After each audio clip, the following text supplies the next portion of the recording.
इस्लाम का नया साल मुहर्रम के महीने से शुरू हो जाता है। इस बार हिजरी 1447 का साल शुरू हो रहा है। मुहर्रम के पाक महीने में क्या करना चाहिए और क्या नहीं, शिया और सुन्नी दोनों के नजरिए से आज हम इसको बराबर समझेंगे। इस वीडियो का मकसद बहस नहीं, समझदारी और इज्जत का माहौल बनाना है। तो आइए शुरू करते हैं। मुहर्रम इस्लामी कैलेंडर का पहला महीना है। ये वही महीना है जिससे हिजरी इस्लामी साल की शुरुआत होती है। लेकिन सिर्फ साल नहीं बदलता, इस महीने में एक ऐसा हादसा हुआ था जिसे पूरी मुस्लिम दुनिया आज तक नहीं भूली। 10 मुहर्रम को करबला का वो वाकया हुआ जहां हजरत इमाम हुसैन रज़ी अल्लाह तआला अन्हु, जो पैगंबर मोहम्मद साहब के नवासे थे, अपने पूरे परिवार और साथियों के साथ प्यासे शहीद कर दिए गए। इमाम हुसैन ने जालिम हुकूमत के खिलाफ खड़े होकर दुनिया को ये सिखाया कि हक के लिए सिर कट सकता है लेकिन झुकाया नहीं जा सकता।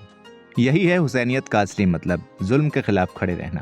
सुन्नी मुसलमान मुहर्रम के महीने को इबादत और सब्र के महीने के तौर पर मानते हैं। उनकी परंपरा पैगंबर मोहम्मद साहब की उस सुन्नत पर आधारित है जहां उन्होंने 10 मुहर्रम को रोज़ा रखा था। सुन्नी लोग खासतौर पर 9वीं और 10वीं मुहर्रम को रोज़ा रखते हैं, अल्लाह से दुआ करते हैं कि बीते गुनाह माफ़ हो जाएं। मस्जिदों में बैठकर इबादत, तौबा और तिलावत करते हैं। कुछ जगहों पर करबला की दास्तान भी सुनाई जाती है। सुन्नी परंपरा में मातम, ताजिया या नोहा नहीं होता, बल्कि ये वक्त खुद को अल्लाह के करीब लाने और सब्र करने का माना जाता है। शिया मुसलमानों के लिए मुहर्रम सिर्फ एक महीना नहीं बल्कि एक इमोशनल सफ़र है जहां हर दिन उन्हें करबला की तकलीफ़ें याद आती हैं।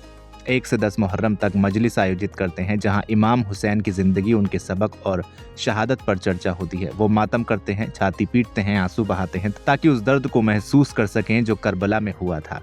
कुछ इलाकों में आज भी जंजीर का मातम देखा जा सकता है, हालांकि अब ये सिंबॉलिक होता जा रहा है। वो ताजिए निकालते हैं जो इमाम हुसैन की याद के प्रतीक होते हैं। पूरा महीना शादी ब्याह, हंसी खुशी, सजावट, इन सब से दूर रहते हैं।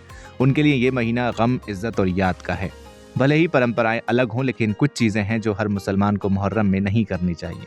सबसे पहले तो कोई शिया हो या सुन्नी, लेकिन सबको एक नज़र से देखकर किसी की भावनाओं का मजाक नहीं उड़ाना चाहिए। सोशल मीडिया पर बहस, मजाक या आलोचना से बचना चाहिए। तेज़ म्यूजिक, पार्टियां, हंसी मजाक और शोर शराबे से दूर रहना चाहिए। इस पाक महीने को बिजनेस या पॉलिटिक्स का इशू नहीं बनने देना चाहिए। एक दूसरे की परंपरा को समझना, ना कि तोड़ना चाहिए। अगर आप शिया हैं तो सुन्नी भाई की इबादत का सम्मान करें, अगर आप सुन्नी हैं तो शिया भाइयों के मातम और गम को नज़रअंदाज ना करें। यही असली इस्लामी तहजीब है, दूसरे की इज्जत करना। इमाम हुसैन सिर्फ शिया या सुन्नी के नहीं, वो पूरी इंसानियत के लिए मिसाल है। करबला सिर्फ गम नहीं, ये एक तहरीक यानी मूवमेंट है जो हर ज़माने को सिखाती है कि सच के लिए खड़े रहो, चाहे दुनिया खिलाफ क्यों ना हो जाए। आज जब दुनिया भर में नफरत, नाइंसाफ़ी और फूट बढ़ रही है, हमें करबला से ये सबक लेना चाहिए कि इंसाफ के लिए आवाज़ उठाओ, बुराई के आगे झुको नहीं और एक दूसरे को तोड़ो नहीं, जोड़ो। यही है हुसैनियत और यही है इस्लाम का असली पैगाम। अगर आपको ये वीडियो पसंद आया हो तो इसे लाइक करें, शेयर करें और चैनल को सब्सक्राइब करना बिल्कुल न भूलें।